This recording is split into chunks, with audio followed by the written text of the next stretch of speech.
Yeah, it really has to do with the comparables from last year, 2021, and so we typically guide throughout the year kind of what the progress will be. I think the positive news for investors is that recurring revenues, we're largely a subscription business. It represents 80% of our totals, was also up 6%. So we're heading into 2022 with a nice increase in our portfolio value. So that will help us throughout 2022.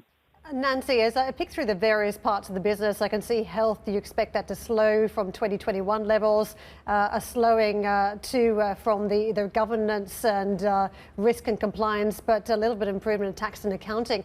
As we get through some of the noise around the pandemic trends, what does the new normal look like on the back of that?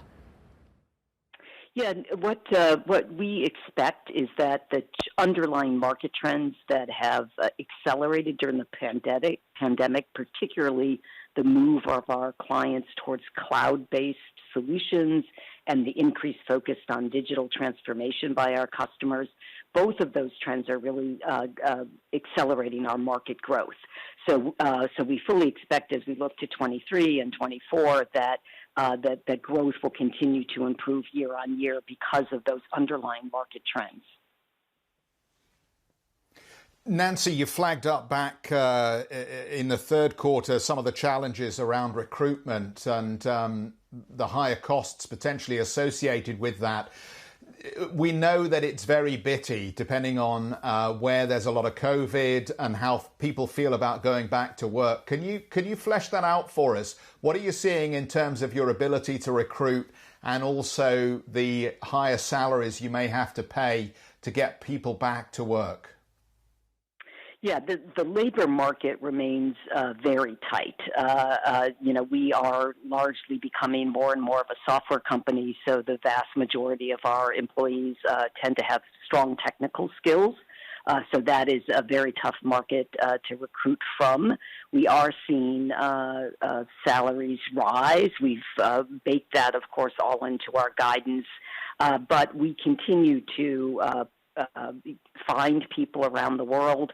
It just takes longer to fill those positions. It is costing us more as we compete across the world for that talent.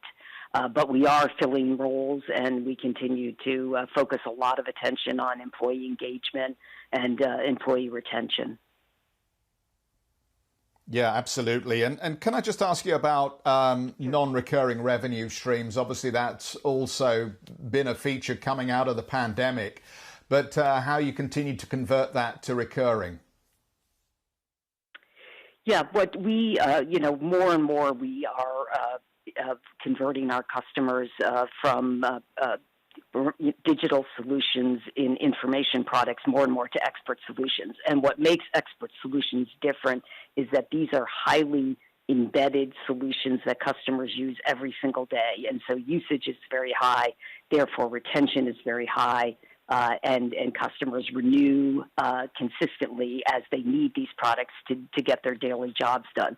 So as we tilt more and more towards expert solutions, we fully expect that recurring revenues, which is already 80% of our total revenues, will grow as a percentage.